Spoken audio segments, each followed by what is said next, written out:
The hum inside me expanded, my hands shaking. Then a rumble sounded in the distance and quickly rose into a roar. 3 cars came tearing up the gravel road, spewing pebbles and grit everywhere. My tormentors' heads whipped around. The cars slammed to a halt around theirs, and 4 figures sprang out. Mr. Grimes, Vincent, Zach, and my kidnapper's good old buddy Ansel. Relief and horror smacked into me together, choking me up. I couldn't tell whether I was happy to see them or twice as terrified as before.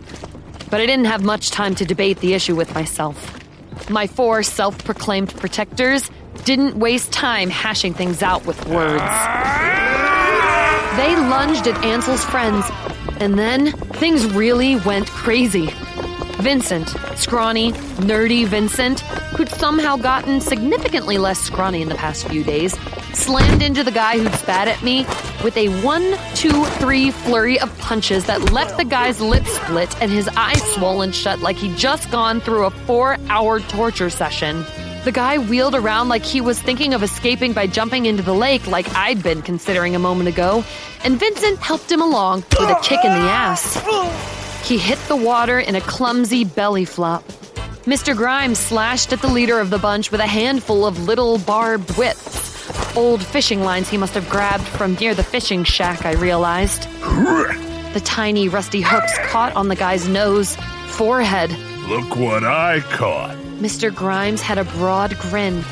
He took the opportunity to snatch the guy's phone, cracked it over his knee, and shoved it into its owner's mouth so far the guy gagged. Then he pushed him into the lake after his friend. Beefy Zach had slimmed down since the football incident, but he still barreled into the other amateur documentarian without breaking a sweat.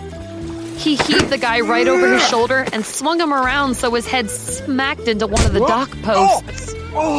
Grabbing the back of the Stooges' jeans, he yanked them up high and folded them over the pointed top of the post to hang him there in an endless wedgie.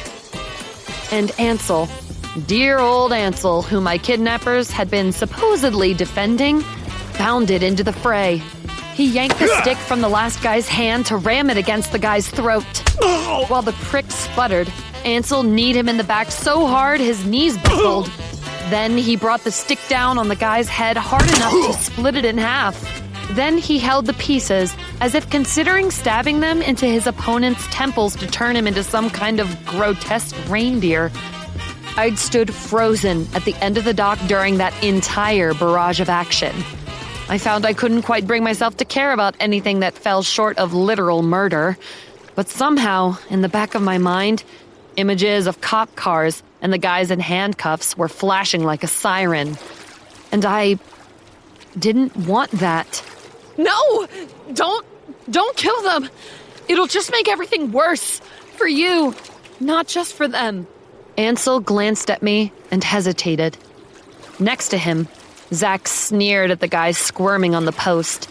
He picked up the phone the dipshit had dropped, snapping a picture, and tapped the screen until there was the sound of an image soaring off. I hope everyone on your contact list enjoys that.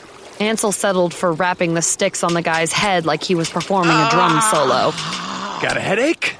You only have a head still because she asked. You'd better remember to show her nothing but gratitude for that from now on. Mr. Grimes whirled a few more hooked lines in a circle by his hand, watching the asshats in the lake.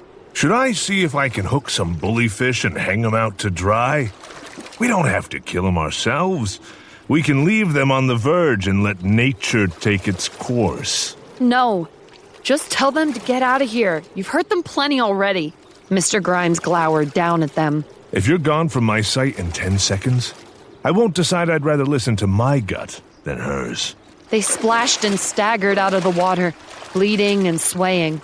As they dashed for their car, the one sprawled on the dock lurched to his wedgied companion. He hauled the guy down so abruptly they tumbled over together in a tangle of limbs that flailed like an overturned spider before they managed to scramble for dry land. Vincent gave one a boot to the butt to hurry them on their way. The Stooges were in such a hurry, they tumbled over each other trying to dive into their vehicle like clowns into a car that shouldn't hold them. Then they were racing away with a cough of the exhaust. A smile sprang across Ansel's face.